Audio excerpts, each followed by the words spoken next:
Magandang araw po sa inyong lahat. Sir JR po ng Usap-Usap University. Mga ka-youthie, welcome back. Tuloy na naman po kayo dito sa ating regular show. At para po sa ating mga baguhan, mga newcomers po natin, tuloy po kayo dito sa U3. Ang atin pong ginagawa, nagbibigay po tayo ng mga religious video, ng mga reactions based on your submissions, yung mga video requests nyo. And for this particular episode, ito po ay submission sa atin ng supporter ng Iglesia ni Cristo. And isa din po ito sa mga link na naibigay po sa atin via Facebook. At ito nga po ang show noong April 16, 2003, Part 1 ng Iglesia ni Cristo, at ang title nga po ng TV show, I think you've heard about this, Ang Tamang Daan, mga ka-U3. This is just one of many, mga ka-U3. Sa akin pong background sa pag-aanalisa, sa paghihimay ng mga napapanood natin, ang akin pong background, dati po akong university professor for around 3 years. Naging debater din po ako sa ABS-CBN News Channel, member ng International Public Speaking Organization, at currently 2-time na representative ng Pilipinas sa isang komperensya na inorganisahan ng Harvard University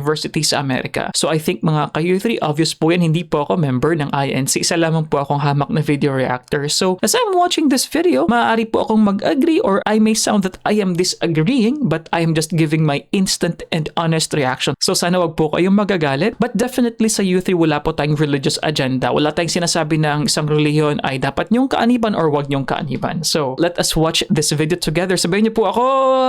Let's go.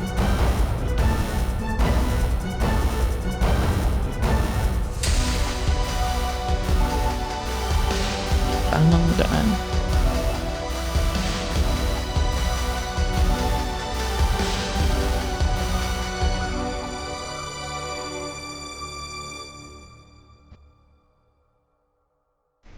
Sa panahong ito ay alam naming hindi nyo tututulan na napakarami po ng iglesia o samahang pangrelihiyon na nakatatag.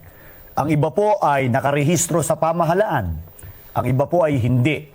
At lahat po ay nag-aangkin na di umano na sila raw po ang totoo at tunay na sa Diyos. Ang isa po sa mga ibinibigay na katibayan ng kanilang pagiging totoo daw, kapatid na Ramil, gaya po ng inyong nalalaman, ay nakakapit daw sa kanila ang pangalan ng ating Panginoon Diyos sa kanilang samahan. Yan nga po ang nagbibigay daan para madaya yung iba. Bagamat hindi tayo tutol, kapatid na Michael, na talagang ang mga lingkod ng Diyos ay tinatawag sa pangalan ng Panginoong Diyos. Pero huwag basta maniwala, mga kaibigan. Maging maingat tayo. At yung mga nagsasabing nasa kanila raw yung pangalan ng Diyos, ikinakapit sa kanilang pangalan ng Diyos, dapat nating masuri kung totoo ba na nasa kanila talaga nakakapit ang pangalan ng Diyos. Kaya alang-alang sa kanila, kapatid na Ramil, bilang pagsisimula ng pagbasa natin sa mga talata ng Biblia, kapag ka ang pag-uusapan po natin ay paglilingkod, ano ang itinatagubili ng Diyos sa mga taong maglilingkod sa Kanya, sapagkat ito ang tamang paraan ng pagsisilbi sa Kanya? Dapat po nakabase sa katotohanan. Ito po ang sagot, unang Samuel 12:24. Matakot lamang kayo sa Panginoon at maglingkod kayo sa Kanya sa katotohanan ng inyong buong puso. Dili-dilihin nga ninyo kung gaanong dakilang mga bagay ang Kanyang ginawa sa inyo. Dito po mapapansin natin, mga kaibigan, ang utos ng Diyos noon pa sa panahon ng bayang Israel at maging hanggang ngayon, na kung tayo'y maglilingkod sa tunay na Diyos, ang sabi po ng Biblia, dapat paglingkuran siya ng ayon sa katotohanan. Siguro itinatanong po nila sa atin, alin yung tinutukoy na katotohanan na doon dapat nakasalig ang paglilingkod ng tao? Ito po sagot ng Biblia, ikalawang Samuel 7:28. At ngayon, O Panginoong Diyos, Ikaw ay Diyos at ang iyong mga salita ay katotohanan. Ang katotohanan binabanggit dito, buong katotohanan Word of God. ng mga salita ng Panginoon Diyos. Opo. Sa mga kapatid, sa paglilingkod, kapatid na Michael, pag-usapan natin, paglilingkod sa tunay na Diyos, hindi ho dapat nakabase sa kwento, palapalagay, kundi dapat nakabase sa aral ng Diyos at dapat na sa pagsasalita, ang isang tagapangaral, talagang katotohanan ang sinasabit, hindi kasinungalingan. Kaya, dayayamang ang salita ng Panginoon Diyos ay nakasulat sa Biblia. May pahayag po diyan ng mga propeta, ang Panginoong Sukristo at ang kanyang mga apostol. Meron po bang ipinahayag ang Panginoong Sukristo na nakasulat sa Biblia na saligan ng katotohanan sa ikaliligtas? Sa panahong Kristiyano po. Opo. Ito po ang sagot ng Panginoong Hesukristo, Juan 17 at 9, sa isang salin po ng Biblia, Revised English Bible, sa pagkakaliwat na po sa ating wika. Kaya muling nagsalita si Jesus, buong katotohanan sinasabi ko sa inyo, ako ang pintuan ng kulungan ng mga tupa. Ako ang pintuan. Sino man na pumasok sa loob ng kawan sa pamamagitan ko ay magiging ligtas.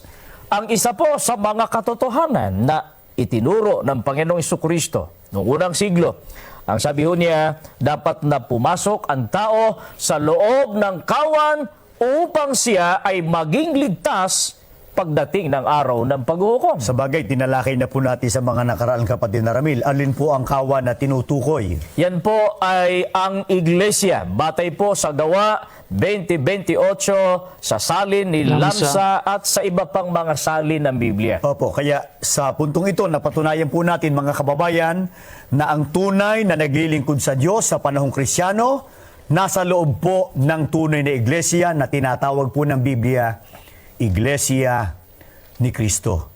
Kapatid na Ramil, ang isang napakahalagang tanong, paano raw makikilala ang tunay na iglesia pagka ang ating tinanong? Yung puno na nagpapakilalang Diyos ng sanlibutan ito. Bueno po, para kayo'y makasama namin, ma-share po namin sa inyo, pakinggan nyo siya. Kaya po yung iglesia ng Diyos, yun po'y nasalig o natayo sa ibabaw ng batong saligan ng pananampalataya. Yan si Kristo Jesus. Kaya iglesia ng Diyos kay Kristo Jesus. Yan ang pangalang sinasabi ng banal na kasulatan. Yan ang opisyal at kumpletong opisyal na pangalan ng tunay na samahalo iglesyang itinuturo ng banal na kasulatan, mga mahal na kababayan.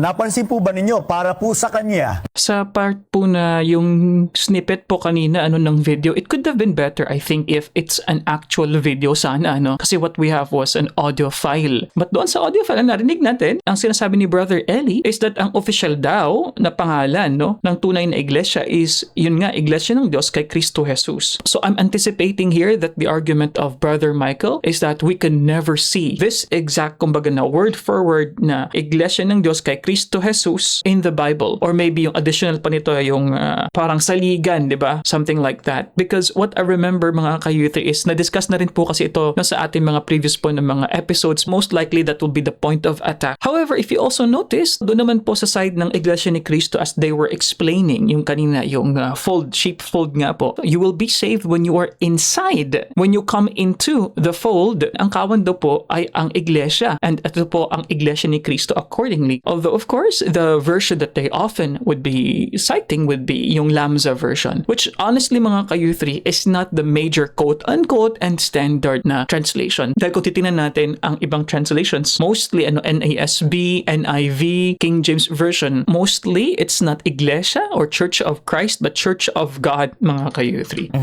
ang kumpleto, opisyal at kumpletong opisyal na pangalan ng tunay na iglesia, ano po pangalan, Ang kapatid? sabi ho niya, Iglesia ng Diyos kay Kristo Jesus. Yan ang pangalang sinasabi ng banal na kasulatan. Yan ang opisyal at kumpletong opisyal na pangalan ng tunay na samahalo iglesyang itinuturo ng banal na kasulatan, mga mahal na kababayan. Yan ang opisyal at kumpletong opisyal na pangalan ng tunay na samahalo sa mga kapatid, kung ito ang kumpletong opisyal na pangalan, hindi niya dapat na dagdagan at lalo namang hindi niya dapat bawasan at baguhin. Kaya, ano dahilan, kapatid na Ramil, bakit yun ang sinabi niyang opisyal at kumpletong opisyal ng pangalan ng tunay na iglesia? Meron po siyang rason na binibigay. Pakinggan natin. Kaya dito hindi natin pwedeng matutunan kailanman na mahalaga ang pangalan ng Diyos makapit doon sa mga tao na naglilingkod sa Kanya. Doon sa mga tao na nagsasabing sila'y mangat sa Diyos at sasabihin ngayon na hindi mahalaga yung pangalan, yun ang palatandaan sila'y hindi nga sa Diyos.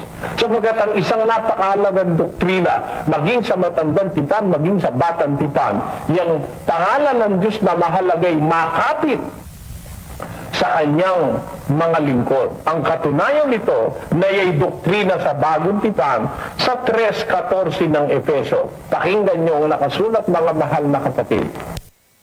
Para po sa kanya, mahalaga raw po, kapatid na Ramil, ang pangalan ng Diyos makapit sa isang samahan o iglesia. Hindi ko kami tutol, mga kaibigan, sa sinabi niyang yan. Talagang, ang iglesyang sa Diyos, ang bayan ng Diyos, ay talagang tinatawag sa pangalan ng Diyos. Pero ang malaking tanong, mga kaibigan, ito kayang puno na nagpapakilalang Diyos. Ano ka sabi niyo? Diyos ng sanglibutan. Diyos ng sanlibutan ito. Doon agree tayo. Oo, okay lang ho yan. Opo.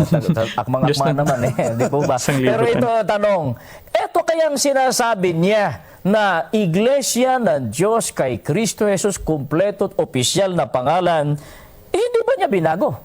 Yan ang tanong. Sapagkat ang sabi niya, dapat daw nakakapit ang pangalan ng Diyos. Pero patutunayan nga natin, kapatid na Michael, meron siyang ginawang pagbabago sa pangalan ng tulay na iglesia. Tatak na ho yun, kapatid na Ramil, yung Sa bagay. pabago-bago. Opo. At isang mahalagang tanong, kailan daw ho natayo yung kanyang samahang pinangangasiwaan? Naalala ko yung binasa natin kanina, dapat maglingkod sa katotohanan. Opo. Pero itong punong ito, ang itinuturo sa kanyang miyembro, hindi po katotohanan. Kasi Kaiba yun ang katotohanan. dahil sa yung petsa lang ng pagkakarehistro ng kanilang samahan, hindi ho katotohanan. Pakinggan nyo, mga kaibigan. Alam niyo po, itong samahang ito natayo 1928 pa. Narehistro to sa securities 1936. Muling narehistro ito noong 1980. Alam niyo po, itong samahang ito natayo 1928 pa. Narehistro to sa securities 1936. Muling narehistro ito noong 1980. Binanggit nyo kanina, kapatid na Ramil, yung nasa talata, ang naglilingkod sa Diyos dapat naglilingkod sa katotohanan. Salita ng Diyos at sa mismong tagapangaral, dapat na ang sabihin niya at ipangaral niya sa tao, yun talagang katotohanan. Totoo Ito lang. tanong ho, baka yun ang itinatanong nila sa atin. Bakit hindi tayo naaakit na katotohanan itong ipinahayag nitong puno na nagpapakilalang Diyos ng sanlibutan ito? Bueno, mga kaibigan, i-out muna natin sandali yung Biblia, ha? Apo. Dito pa lang, sa sinabing ito ng puno na nagpapakilalang Diyos, kayo ba, mga kaibigan, naniniwala na katotohanan itong sinasabi niya? Sabi niya kasi, kapatid na Michael, Opo. alam niyo po, yan sabi niya, no? 28, Itong samahang ito natayo 28, 1928 pa. 36, sino tapos diablong 18. maniniwala rito, kapatid na Michael? Ha? Ha? Kahit Diablo, hindi Kahit Diablo, maniniwala. hindi maniniwala Opo. Sapagkat alam naman ng Diablo na kung kailan lang ipinanganak ang taong ito. 1947, balita Ito, natin. 1928, ang sabi niya, natayo raw ang kanilang sama. 1928, at ang sabi pa niya, narehistro noong 1936. Aba, Kasinungalingan na naman yun. at muling narehistro noong 1980. Abay, napakaikling pahayag niya, pero tatlong kasinungalingan ang sinabi, kapatid na Michael. Opo, opo. Sabi niya, natayo sa Bakit mga ito, kasinungalingan? 1928, kasinungalingan. Narehistro 36, muling narehistro 1980. 80. Opo. Sapagkat patutunayan namin sa inyo, mga kaibigan, iba yung narehistro noong 1936 kaysa ipinarehistro ng punong ito na nagpapakilalang Diyos noong 1980. Anong katibayan, kapatid na Ramil? Ibahagi po natin sa ating mga kababayan. Apo, nakapakakapal nitong dokumento natin, kapatid na Michael. Apo. Hindi natin basahin lahat, pero ito lang mga mahalagang mga pangalan ng kanilang sama. Halimbawa, noong Abril 25, 1980, napapanood po nyo sa inyong mga TV screens, meron siyang ipinarehistrong ganito, mga kaibigan, itong puno na nagpapakilalang Diyos. Ang mga kaanib sa iglesia ng Diyos kay Kristo Jesus, haligi at saligan ng katotohanan sa bansang Pilipinas Incorporated. 1980 ho yan. 1980. Sabi niya, opisyal, kumpleto opisyal na pangalan, Iglesia ng Diyos kay Kristo Jesus. Hindi dapat dagdagan. Dinagdagan no, ang dami dinagdag. Ang dami, oh. Mga kaang-ang, mga Mga, kaanib tatlo na. sa. Sa. Ayun. Oh. Pagkatapos, may binanggit sa kanina, Iglesia ng Diyos kay Kristo Jesus. Oh. May dinagdag pa, Oh. haligi Oh, di isa. Isa. at saligan Pito na yata. Oh. ng katotohanan sa Bansang Pilipinas Incorporated. Napakatindi talaga kung magsinungaling ang Diyos na ito. Kaya tama tinatanggap natin yung pahay niyang siya raw ay Diyos. Diyos Pero ng Diyos sanglibutan. ng sanglibutang ito. Kaya nga po sabi natin, paano natin matatanggap na ito, itong relihiyong ito, ang tagapangaral na ito, ang siyang sa Diyos, tunay na sa Diyos at kay Kristo. Opo. Kahit pa na ilang beses niya ipagsisigaw at kahit na ilang beses, kahit 1,000,000 pa tayo Hindi, mumurahin. kahit 20 bilyong beses niyang ipagsigawan. Opo. Total Kahit- may election sa 20 bilyon 20 milyon. At kahit pa 20 milyon tayo mumurahin, Opo. hindi na mababago ito Opo. Talagang nakatala na ito, dokumentado yan. Hindi totoo yung kanyang sinasabi. Ano pa yung iba niyang Okay, before we continue, ito po ang angulo ng pagtira sa SEC na registration, mga ka-youth. To be honest, this is quite weak for me. Dahil hindi natin kailanman pwedeng sabihin na ang actual or kung ano yung nakasulat sa Biblia ay yun din dapat ang maging kapareha, di ba po, na pangalan sa SEC. Dahil ang requirements naman po ng batas ay iba sa kung ano talaga yung actual na maaaring maging official name. For example, sa history po talaga ng lahat ng mga religious organizations, nandun lang naman yan sa Assemblies of God, Church of God, Church of Christ, Iglesia ng Diyos, Iglesia ni Cristo. Kaunti lang po ang posibleng permutation yan, and kung magkakapareha yung mga pangalan, hindi po pwede, di ba, sa atin pong registration, sa ating Bureau de Comercio, di ba po, mga ka-U3? So the business quote-unquote or the commercial name is different from its religious name, mga ka-U3. And if I'm not mistaken, sa SEC, although hindi pa yun SEC kasi wala pang SEC noong 1914, Spanish pa po yung pangalan nun. I believe Iglesia ni Cristo was also registered not with its current na pangalan, na Iglesia ni Cristo with the letter C. What I know is it was registered with K naman. So it goes to show na kung ano may nakasulat sa SEC is not necessarily the spiritual name or the religious name of this particular group, dahil nga po ito lang po ay requirement ng ating batas sa mga religious organization. Rehistro, kapatid na Ramil? 1980, gaya nga ng nasabi nyo nakaraan, walang katigil-tigil. Ako ang napapagod Gawa na pagpaparehistro Ganun po. Kasi sabi nung isang nakausap natin, alam mo yan, taong yan, hanggat mayroong Securities and Exchange Commission, Opo. talagang Magpaparehistro talaga. magpaparehistro. Yung huling ipinarehistro niya, ano po yun? Noong 1993 po, napapanood po nyo sa inyong mga TV 1993. screens. Pansinin po nyo kung meron ba rito yung pangalan ng Diyos. Kasi mahalaga rin, nakakapit Opo. yung pangalan ng Diyos Pansinin nyo, babasahin natin. Ang sabi po rito, Bayan ng Katotohanan Incorporated. Ba, wala yung pangalan ng Diyos. Wala po ano ba ito? Ingkong. Ingkong ba ito? Ingkong ho ba yan? Kaya ko Ingkong. Ha? Incorporated. ho yan. Incorporated. Opo. Akala ko Ingkong. Bayan ng Katotohanan Incorporated. Ito wala po pangalan ng Diyos dito. Paano magiging sa Diyos ito? Yung huli niyang pinarehistro, kapatid na Ramil. Ito malalaman. Teka, hindi natin tiyak kung yan ang huli. Kasi may Securities and Exchange Commission pa Pagka tinamaan na siguro ng bomba yung halimbawa security at pagka na-phase out, Opo. maaari talagang hihinto na. Opo. Pero hanggat mayroon yan, pwede pang magparehistro uli. Po? Ano po yung huli niyang ipinarehistro Ito, sa panahon ngayon, Babasahin ko muna ito sa ito po, dahil sa ito may halo kasi, may Tagalog tapos may English. Opo. Basahin ko muna lang sa English at saka Okay po, sige po. Sabi Pwede rito, na rin. sa kanilang rehistro ganito napapanood po sa inyong mga TV screens. Iglesia ni YHWH at ni YHWSAHMSYH Incorporated. Ayun. 1994. Mahaba. Mas madaling ibigkasin niyang, kapatid na Ramil, ng iglesia ni...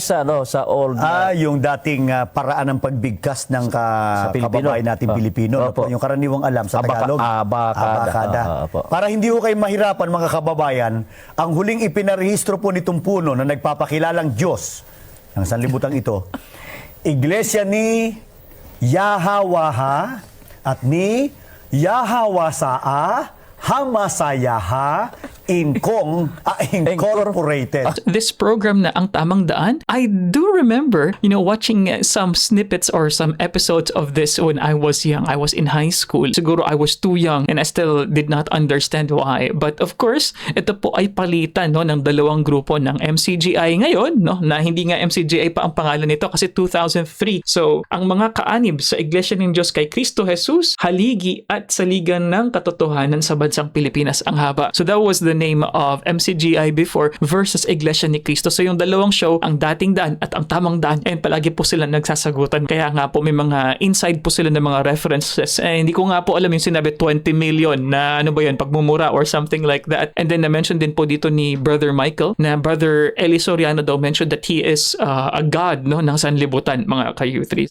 Matindi yan. Bueno, mga kaibigan, hindi ho kami nagpaparatang. Opo. Binasa po namin dokumento at napapanood po ninyo sa inyong mga TV screens. Kayo na po umatol. Sa samahang ito, sabi niya, official daw, kompleto official, yung Iglesia na Diyos kay Kristo Jesus. Ano naman ito? Ano itong YHWH na ito? Yung Yahawaha. Opo. Yahawasaa. Hamasayaha. Incorporated. Kabisado. Kasi In love na kayo sa pangalan ito. opo, kasi hanggang ang totoo kapatid Ramil. Hanggang pagtulog ko, napapanaginipan ko yung pangalang yan. Oh, gano'n. Kasi- Gano'n ka in love kayo sa pangalan. At saka galit na galit sa atin ngayon, pagka binibigkas natin, yung pangalan ng iglesyang huling ipinarehistro niya. Oo. Siya ko nagparehistro nun Pagkatapos hamon ng hamon sa atin ng debate, kapatid Opo. na Michael. Sabi nung isang manggagawa, debate daw doon sa Iraq. O Dani, sabi mo debate sa Iraq. Talaga bang ikaw ay desidido dyan? May huli nga kapatid na Ramil, Opo. magbukas na lang daw ng linya ng telepono. Oho. Kaya ang mangyayari niyan, debate sa telepono, bago yan. Aba, may bagong equipment na, yung text. Yung maubusan ng load, mga kababayan, siguro ang gusto nila, yun ang talo sa diskusyon. Bagong debate. Itong text. grupong ito, naghahamon sa atin ng debate na ang gusto nilang paraan yan ang nasusunod. Opo. Napakarami nang humamon sa atin ng diskusyon, kapatid na Michael. Opo. Mula po sa Iglesia Katolika, sa mga pastor protestante. Wala naman silang ganong hinihingi sa atin. Opo. Bakit ang grupong ito? Akala mo ba napakalaking organisasyon na kung magyabang akala mo ito sinasabi ng sambayanang Pilipino. Hindi naman ganon. Hindi naman ganun. At ang isa pa kapatid na Ramil, exist lang po. Mga kababayan, hindi ho nyo ba napapansin na itong puno na nagpapakilalang Diyos, nitong samahang Iglesia ni Yahawaha at ni Yahawasaa Masayaha Incorporated, hindi Incorporated. Hindi ho ba nyo napapansin na nandun na lang siya sa kanyang lungga sa apalit? Hindi na ho nagtutungo sa studio Diyan sa... Bueno, nang ihayag po natin yung kamalian po Opo. sa transliteration. Meron siyang pangangatwiran. Bueno, bago natin iparinig yung kaniyang mga pangangatwiran. At hindi naman napakinggan o napanood ng mga kababayan natin Opo. kung ano yung kamalian sa ipinarehistro nitong huli, nitong puno. Sa transliteration. Opo. Okay, before we continue, dahil na-mention nila ito, very important po na konsepto yan sa linguistics, no? Yung tinatawag na transliteration tsaka translation. Sa translation po, meron tayong tinatawag minsan dyan na translation liberties, na kung saan it's the decision of the actual na quote-unquote researcher or linguist na gamitin sa modernong usage, moderno na mga tools, no, speech tools, na kung saan mas madaling maintindihan. So, hindi exactly na literal na kahulugan, mga ka-youth. Yan po yung translation, no, may kaunting freedom po dyan. On the other hand, yung literal naman, no, na pagkuha na kung ano yung literal na kahulugan ng isang salita into another language, yan po yung tinatawag natin na transliteration. So, the question there is, which is better, transliteration or translation? I would say depende po, no? Pero kung doon tayo sa goal ng understanding, so translation is the better one instead of transliteration. Pero for others na gusto na wag mawala yung essence ng salita, transliteration naman ang ginagamit. Buti po, panoorin natin. Apo. Mga kamalian sa wika ni Ginoong Eli Soriano nang pinangalan niyang panibago ang kanyang grupo ng Iglesia ni YHWH at ni YHWSA Parang PowerPoint, HMSYH Incorporated. Ano ang isa sa mga pangalan ng grupo ni Mr. Soriano? Iglesia ni YHWH at ni YHWSA HMSYH Incorporated. Sa ang wika, kinuha ni Mr. Soriano ang mga pangalang ito. Ang mga ito ay kinuha niya sa Hebreo at transliterated niya sa English at Filipino. Ito ay kanyang sariling transliterations ng pangalan ng Diyos sa wikang Hebreo at ang pangalan ni Jesucristo sa wikang Hebreo. Ano ang tinatawag na transliteration? isang paraan ng pagsulat sa ibang wika upang tularan kung paano ito binibigkas at isinusulat sa pinanggalingang wika. Ano ang isa sa mga pangalan ng Diyos sa wikang Ebreo? Yod, Hey, Vav, Hey, karaniwang tinatawag na tetragrammaton, ang apat na And 4 katinig letters. Yes. na pangalan ng Diyos sa wikang Ebreo. Paano isinusulat ang pangalang ito sa English? YHWH. Ang transliteration ni Ginoong Soriano ay tama kung pag-uusapan ay ang unang salita. Paano naman ang mga kasunod na salita? Paano kung isulat ang pangalang Jesus sa wikang Ebreo? Yeshua. Yeshua. Ang furtive patak o patagong patak ay isinulat bilang patinig na A sa unahan ng katinig na kaugnay nito kapag isinusulat na sa ibang wika. Paano kung ang pangalang Yeshua ay isulat na sa wikang Ingles na may mga katinig at mga patinig? Yeshua. Yeshua. Ang letrang ayin ay isinusulat bilang isang marka ng rough breathing sa Greek. At ang Rough furtive breathing. patak o patagong patak ay isinulat bilang patinig na A sa unahan ng katinig na kaugnay nito kapag isinusulat na sa ibang wika. Paano ito tinransliterate ni Ginoong Soriano ang katinig na shin sa English?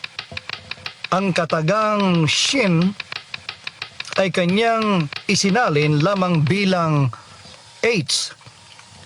Dapat na ito ay transliterated bilang esh o sh kung wala ang simbolong inverted circumflex sa taas ng letrang S sa English. Paano ang kanyang transliteration ng letrang shuruk na so bahagi mali. ng pangalang Yeshua? Ang patinig na shuruk ay itranslated niya bilang katinig na W.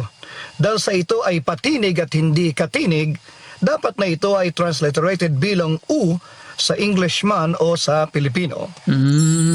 Paano niya itin-transliterate sa English ang W. katinig o consonant na ayin sa pangalang Okay. Yeshua Consonant. o Jesus?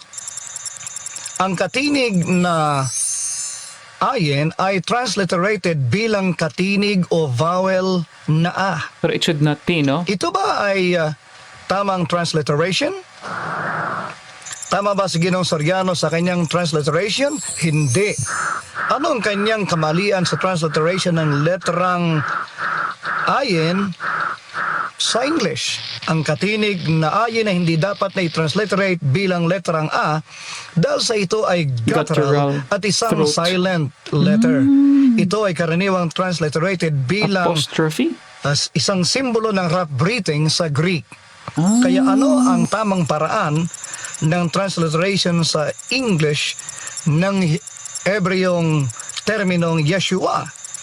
Kung mga katinig lang at walang patinig ay YS na may merong markang inverted na pakopya o YSH pagkatapos ang markang rough breathing sa Greek. Ano naman ang halimbawa ng maling transliteration? Yung YHWSA. YHWSA. Ano pa ang mali sa transliteration sa English ni Ginoong Soriano ng terminong Ebreo na Yeshua? Okay, let's pause here a little bit. So mga kayuthin, appreciate ko po ito. Ano? This is more like in detail, in checking and correcting yung mali nga na transliteration accordingly. Dito po sa show na Ang Tamang Daan sa mga letters na ginamit ni Ka-Eli Soriano sa pangalan nga na sa registration ng kanilang church. And this was of course prior to 2004. Dahil what we know is ang pangalan naman po ng kanilang grupo ngayon is Members Church of God International. Ano po? So I think though, dito po sa presenter, it should have been better if nalaman natin kung sino po siya. Dahil it seems to me na he really knows Greek dahil sa kanya pong kumbaga point by point na refutation. Ito po sa mali na pag-transliterate ni Ka Eli Soriano sa mga Hebrew text daw nga po. This is very informative po para sa akin. Bagong learning and lets me understand na hindi pala ganun kadali. Ito pong pag-convert ng Hebrew na mga text into the Latin alphabet, mga ka-U3. So anyway, let's continue. Ang letrang S ay dapat na nasa gitna ng Yod at saka Hey. Kaya Yeshua, hindi YHWSA. Paano kung i-transliterate ang pangalang Kristo na may pantukoy na ha pag ito'y sinusulat na sa wikang Ebreo? He, patak, mem, hirek, shin, yod, patak, at chet. Paano kung i-transliterate ang mga salitang Hamishah, the Christ, sa English na may Messiah. mga katinig at saka patinig? Hamashihah, ang Hey, patak, mem, kamets, shin, hirik, yod, patak, at chet. Ang Hebrew letter na chet ay transliterated na Hey na may tuldok sa ilalim ng letrang ito. Paano kung itatransliterate ang mga salitang Hamishihah, the Christ, sa English na may mga katinig at walang kalakip na patinig? Hey, mem, shin, chet. Ang Hebrew letter na chet ay transliterated na Hey na may tuldok sa ilalim ng letrang ito. Paano naman ang transliteration ni Mr. Soriano ng terminong Hamishihah, the Christ, sa Ingles? HMSYH. Ang Hebrew letter na chet ay hindi na nilagyan ng tuldok sa ilalim ng letrang ito, bagamat ito ang karaniwang ginagawa sa pagliliwat mula sa wikang Ebreo. Ano ang kamalian ni Ginoong Soriano sa kanyang transliteration ng katinig na shin sa terminong Hamishihah, the Christ, sa English? HMSYH. Ang Hebrew consonant o katinig na shin ay transliterated lamang na S. Ito ay dapat na i-transliterate bilang SH o may inverted circumflex o pakopya sa English. Kung wala ang simbolong ito na inverted circumflex o pakopya sa itaas ng letrang S, ito ay dapat na i-transliterate na SH. Ano pa ang kamalian ni Ginoong Soriano sa kanyang transliteration ng mga salitang Hamishihah sa Ingles? HMSYH. Ang patinig sa Ebreo na hirek ay katambal ng katinig na yod. Kaya ito ay ganap na patinig o full vowel na ang resulta ay hirek yod, isang mahabang vowel o patinig. Kaya dapat na i-transliterate bilang E at hindi dapat ng letrang Y. Si Ginoong Soriano ay nagkamali ng malaki nang i-transliterate niya ang dalawang letrang ito bilang Y. Ano ang tamang transliteration ng mga salitang Hamishihah sa English kung katinig lang at walang patinig? Kung consonants lang o walang vowels? Hey, mem, shin, hey, at hate. Yan ang halimbawa ng maling transliteration ng mga salitang Hamishihah sa ginawa ni Ginoong Soriano. Kung mga katinig lang at walang patinig, HMSYH. Ano ang pinatutunayan ng maling transliteration mula sa Ebreo ni Ginoong Soriano? Mababaw ang kanyang pundasyon ng wikang Ebreo. Maaaring hindi Shallow gaanong foundation. pinag-aralan ng wikang ito o kung pinag-aralan man niya ay mga pasimulang bahagi lang ng wika ang kanyang natutuhan. Pinatutunayan ng kanyang transliteration na siya ay isang theologaster. Ano ang kahulugan ng salitang theologaster? Isang mahinang uri o mababaw ang kaalaman na teologo. Pangalawa, isang nagpapakunwaring may taglay na malaking karunungan sa teolohiya. Yan ay galing sa Webster's Third New International Dictionary, page 2371. iglesia ni YHWH at ni YHWSA, HMS, YH Incorporated. Ano ang posibleng pangalan sa English ng grupo ni Ginoong Church of Soriano na God and kanyang Jesus hinango the di umano Christ. Yeah. mula sa Hebreo at isinalin The sa Messiah. English at Filipino? Church of God and of Jesus the Christ Incorporated. Ang pangalan bang ito na inimbento ni Ginoong Soriano ay nasa sa Biblia? Wala. Ang pangalang Church of God and of Jesus the Christ Incorporated ay wala sa Biblia. Isa ito sa mga pangalan na inimbento ni Ginoong Soriano para pahangain ang mga tao na siya ay mangangaral ng Biblia, subalit ang kanyang Although it's imbensyon ay SEC name. nagpapatunay ng kanyang mga tinuturong aral ay imbento lamang at kumukontra sa katotohanan na sa Biblia ukol sa opisyal na pangalan ng iisang tunay na iglesia na itinayo ni Kristo. Okay, mga ka-youthie, so dyan po nagtatapos ang ating episode ngayon. Ayan, sa mga supporters po ng Ang Tamang Daan or maybe sa mga supporters po ng Iglesia ni Cristo, you can comment bitin. Ayan. But like what I mentioned on the last part po, yung discussion about pagdebunk sa knowledge ni Ka Eli Soriano sa name ng kanilang church. And this name po, is yung SEC name daw po nila. This is prior to 2004. As mentioned po, nagbago ng pangalan, nagbago ng registered name sa SEC from, yun nga, yung iba pang mga na-mention kanina into now what is Members Church of God International. So makikita rin natin kumbaga yung evolution ng names. But then again, as mentioned, these are just registered names mga ka-youthie. I think the way to see it, this is what was mandated by Philippine law, Special Incorporation Code natin, and this is in no way should be similar yung standard sa kung ano yung religious or spiritual name or biblical name or religious name. Pero as to the last part nga po, I find it very, very informative, At least magkaroon tayong mga new knowledge about furtive patak and yung mga guttural na mga sounds, and nakikita and